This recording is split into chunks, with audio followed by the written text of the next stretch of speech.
Picture this.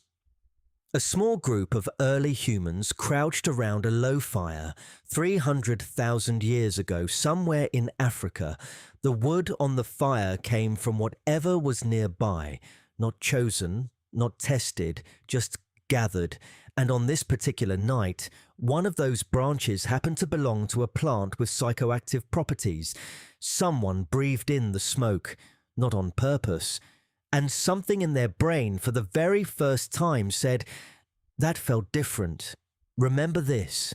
That single accidental inhale might be one of the most consequential moments in human history, and almost nobody thinks about it that way. Here's the real question worth asking. It's not why smoking is dangerous. Everyone already knows that answer. The real question is why humans started inhaling smoke in the first place, and how a species with no language, no written record, and a much smaller brain than ours ended up building an entire relationship with fire smoke that eventually stretched into medicine, religion, and social bonding thousands of years before anyone wrote a single word down. To answer that, we have to go back further than most people expect, not to any human civilization, to a cave in South Africa called Wonderwerk Cave, where archaeologists found something extraordinary: ash residue from a controlled fire, deliberately maintained inside a sheltered space, dating back roughly 1 million years. This wasn't Homo sapiens, this was Homo erectus, a species with a smaller brain, a heavier brow, and no written language whatsoever. But they had fire, and every single night they sat around it. Here's what most people never think about. Fire doesn't just produce heat and light. When organic material burns, it releases chemical compounds, alkaloids, terpenes, volatile molecules that drift through smoke and interact directly with the human nervous system when inhaled. Some are harmless, some are not, some are genuinely psychoactive. And early humans weren't selecting campsites based on which plants grew nearby.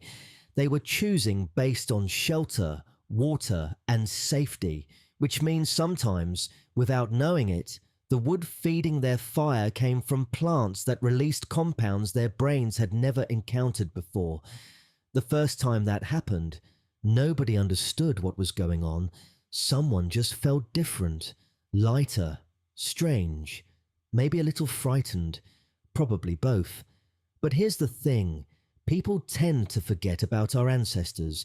They were us, just without the accumulated knowledge we now take for granted. They noticed patterns, they connected cause and effect, the same way any curious mind would. And somewhere around some fire, someone made the connection between that plant, that smoke, and that unmistakable feeling. That wasn't a plan. It wasn't a decision. It was an accident, noticed by a curious mind, and it may have quietly reshaped the trajectory of the species. But smoke wasn't the only thing fire was doing to the early human brain. Something else was happening every single night. Something that rarely makes it outside of academic research papers. Fire didn't just feed early humans and protect them. It appears to have rewired how they slept. Before fire, our ancestors slept the way most other primates still do, in trees, in short, fragmented bursts, always half alert, because sleep, without protection, was a genuine liability. You couldn't afford to go fully unconscious when something might eat you in the night. Then fire changed the equation. With flames burning at the edge of camp, predators kept their distance. The dark, once lethal, became manageable. For the first time in our evolutionary history, a human body could actually lie down on the ground and relax. And something shifted permanently. Modern humans sleep less than almost any other primate. Chimpanzees get around 10 hours a night. Orangutans closer to 11. We average somewhere between 7 and 8. but the quality of that sleep is completely different. Humans spend dramatically more time in REM sleep, the deep phase linked to memory consolidation, emotional processing, and vivid, immersive dreaming. Researchers at Harvard have proposed that fire itself may be responsible for this shift. Once sleeping on the ground became safe, evolution could afford to optimize for depth over duration. Here's where it connects to everything else. REM sleep is, neurologically speaking, an altered state. Your brain during REM looks almost nothing like your waking brain. Certain regions go quiet, others fire in patterns that never occur during ordinary consciousness. You lose track of time. You experience vivid, emotionally overwhelming events that feel completely real while they're happening, which means the people sitting around those ancient fires weren't only occasionally inhaling psychoactive smoke, they were also, every single night, experiencing the deepest altered states their nervous systems were capable of producing, states that fire itself had made possible in the first place. Dreams were arguably the first altered state humans ever regularly experienced, and fire is what made them possible. So when those same people woke from vivid, emotionally raw dreams and then sat back down beside that same fire and breathed in smoke that subtly shifted their perception again, the two experiences would have mapped onto each other in a way that felt genuinely significant, not identical, but clearly related.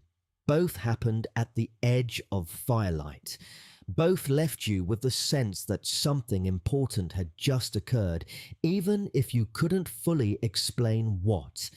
Fire was the bridge between those two worlds, but this raises an obvious question. What exactly was triggering those waking altered states from smoke? The surprising answer is that the mechanism was already built into the human brain long before anyone lit a fire on purpose. Your brain contains something called the endocannabinoid system. It regulates mood, memory, appetite, and stress response, fundamental machinery for how you function as a living organism, and it has receptors, specifically receptors that respond to cannabinoids. Here's the detail that should genuinely stop you. Those receptors did not evolve because of cannabis. They evolved for entirely internal biological purposes, completely unrelated to any plant. Cannabis simply happens to produce compounds that fit those existing receptors almost perfectly.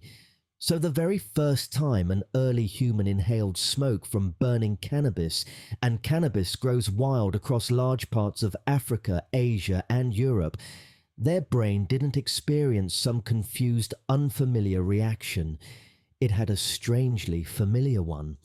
The receptors were already there, waiting.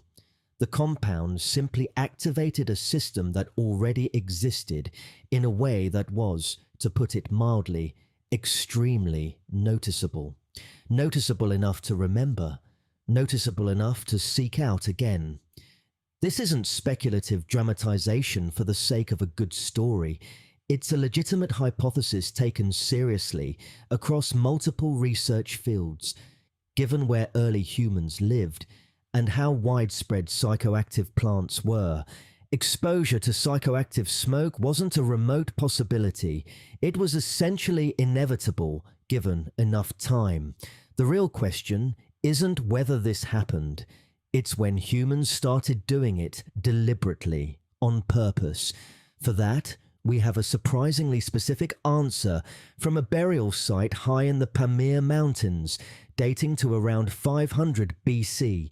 Archaeologists found ancient wooden braziers, shallow bowls set on legs, designed to hold heated stones, alongside residue from cannabis plants carrying unusually high concentrations of THC. This wasn't rope fiber. It wasn't industrial hemp grown for practical use. Someone specifically selected cannabis for its psychoactive potency and placed it deliberately at a ritual burial with enough botanical knowledge to choose the stronger variety on purpose. Modern chemistry has confirmed this directly. This is currently the oldest known direct physical evidence of intentional cannabis smoking on the archaeological record. But here's the immediate problem with that sentence. Physical evidence requires physical survival, organic material, plant fibers, wooden pipes, leather pouches, all of it decays. A few centuries in ordinary soil and it's simply gone. What we find at ancient sites isn't necessarily what existed, it's what happened to survive long enough for us to find it. Those are two very different things. So when researchers say the oldest confirmed evidence dates back roughly 2,500 years, what they actually mean is, this is the oldest evidence that happened to last that long. The practice itself is almost certainly far older. How much older? Consider a hearth in Utah, dated to 12,000 years ago, found in the Great Salt Lake Desert. Inside it, seeds from a wild tobacco species native to North America, not scattered randomly, but concentrated in a pattern suggesting deliberate placement.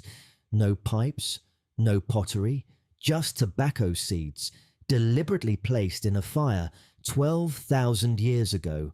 That single discovery pushes intentional tobacco use back thousands of years earlier than previous estimates ever suggested. And it raises a question that's genuinely hard to shake once you've heard it. If people in North America were placing tobacco seeds into fire 12,000 years ago, what were people on other continents doing with their own local psychoactive plants at the exact same moment in time? Because 12,000 years ago, humans were already spread across sub-Saharan Africa, Southeast Asia, Europe, and Australia. Different environments, different plants, the same underlying human brain. There's a striking historical example of this pattern showing up in the written record and being disbelieved for 2,000 years. The Greek historian Herodotus, writing in the 5th century BC, travelled widely and documented what he witnessed with what he clearly believed was accuracy. One of his observations concerned the Scythians.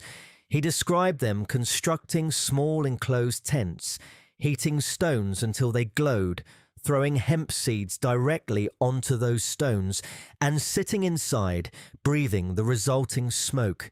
He wrote that they howled with pleasure.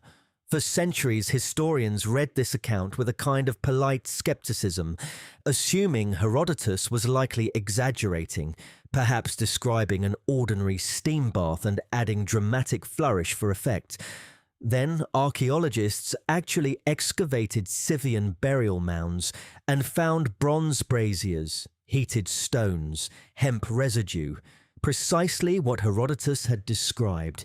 He hadn't been exaggerating at all. If anything, his account had understated what he witnessed. He had simply watched a group of Scythians get intensely intoxicated in a hemp smoke tent and recorded it as faithfully as he could manage. And for 2,000 years, scholars assumed he must have gotten it wrong. The lesson here isn't really about Herodotus specifically.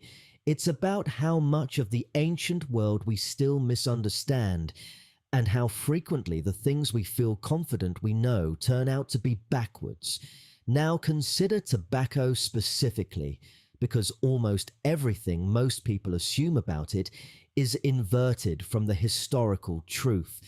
Tobacco is native exclusively to the Americas, which means until 1492, the entire population of the so-called Old World had never encountered it. Columbus noted in his own journal, within weeks of arriving, that the indigenous people he met walked around carrying small burning sticks, inhaling smoke and exhaling it through their mouths and noses. His crew found it baffling. His crew also started doing it themselves within weeks. Of course they did. But tobacco use in the Americas wasn't new in 1492. Residue analysis from ancient pipes pushes documented use back at least 3,500 years, and some researchers studying cultivation patterns in the Amazon basin place intentional use at 10,000 years or more. Here's what gets almost completely lost in the popular understanding of tobacco's history. In ancient America, tobacco was not recreational, it was sacred. It was understood as a way to open communication with the spiritual world. Smoke itself was treated as a living carrier, something that carried prayers upward and brought visions back down. Blowing smoke on someone was an act of blessing. A shaman who smoked wasn't relaxing, he was performing some of the most serious spiritual work imaginable. Tobacco was treated with the reverence given to something understood as genuinely powerful and genuinely dangerous if handled carelessly. The modern image of smoking casually while waiting for a bus is, in the full context of human history, an extremely recent European invention, one that required specific industrial machinery to even become logistically possible. Before it became either sacred or recreational, in some contexts, smoke may have functioned as something even more fundamental: medicine. The Ebers, papyrus, an ancient Egyptian medical document dating to roughly 1550 BC and one of the oldest medical texts ever discovered, describes the deliberate inhalation of smoke from specific heated herbs as a treatment for throat and respiratory conditions. From a modern perspective, that might sound strange. From an ancient Egyptian perspective, it was entirely logical. If a plant has therapeutic properties and the lungs are a direct entry point into the bloodstream, smoke becomes an efficient delivery method.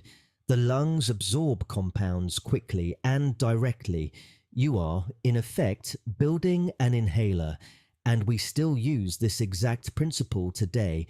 Asthma inhalers work on it. Anesthetic gases work on it. The delivery method survived across millennia. The burning part, mostly, didn't. Ancient Indian Ayurvedic medicine, over 3,000 years old, describes a formal, structured practice called dhumapana, literally translated as smoke drinking, involving specific plants, specific conditions, and specific preparation protocols, not improvised in the moment, but a fully formalized medical system, refined over centuries. Similar therapeutic smoke practices appear independently across ancient Greece, China, Mesopotamia, and India. In every major early documented civilization, there is clear evidence of deliberate, structured, therapeutic smoke inhalation, not used as habit or addiction, but genuinely used as medicine. In a world without surgery, without antibiotics, without nearly anything we would recognize as modern healthcare, a treatment that worked even some of the time was worth an enormous amount. There's one more reason humans smoked, and it may be the oldest reason of all. Humans are deeply social animals.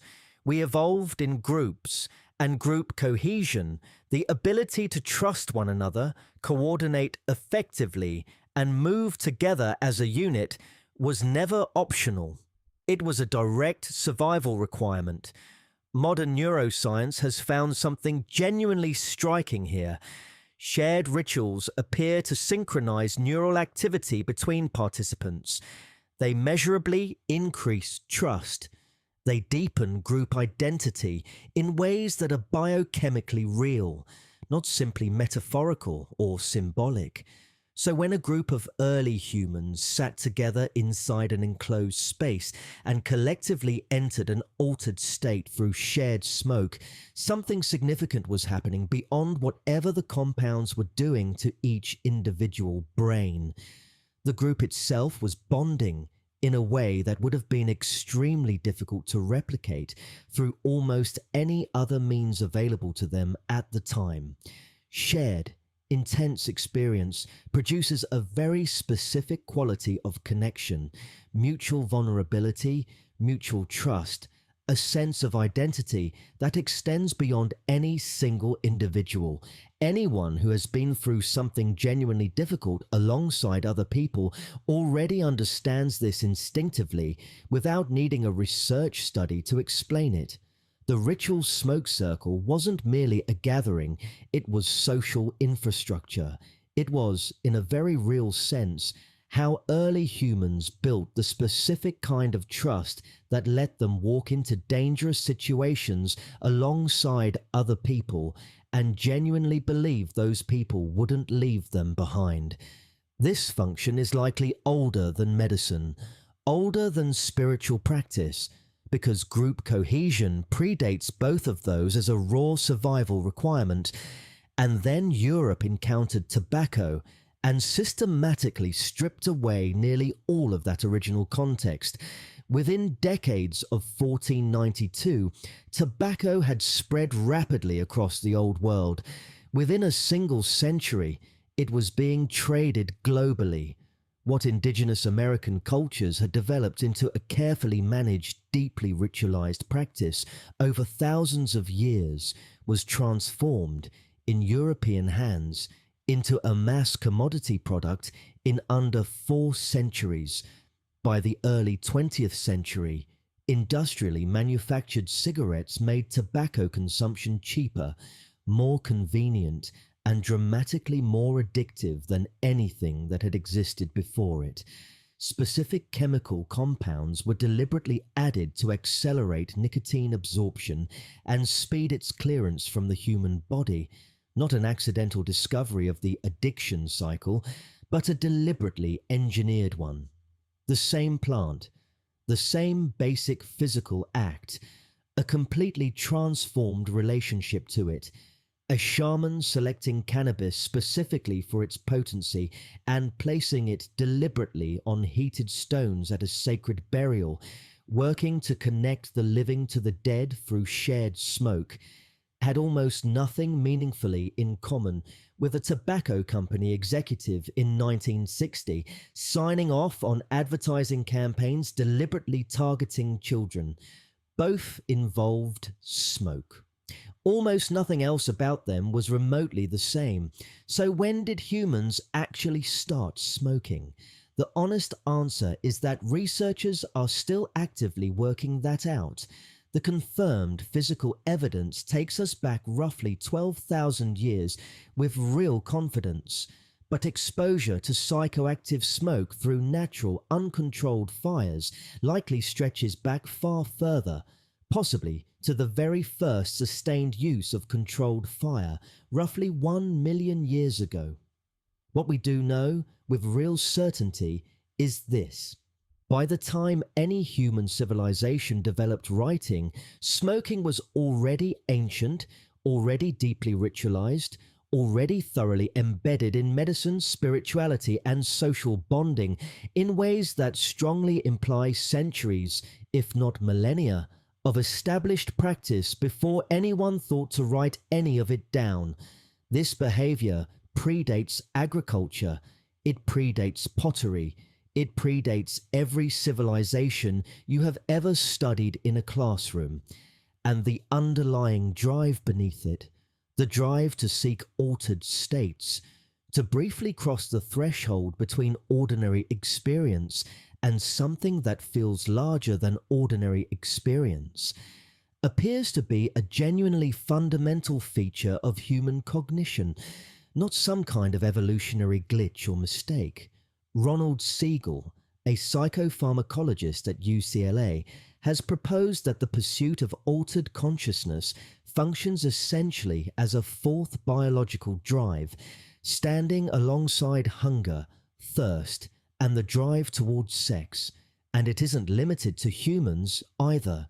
Elephants seek out fermented fruit specifically for its effects.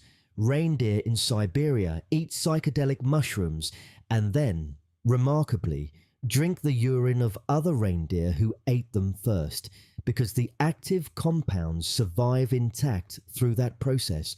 If this underlying drive is genuinely that old, that widespread across species, and that biologically consistent, it doesn't make much sense to treat it purely as an aberration or a mistake.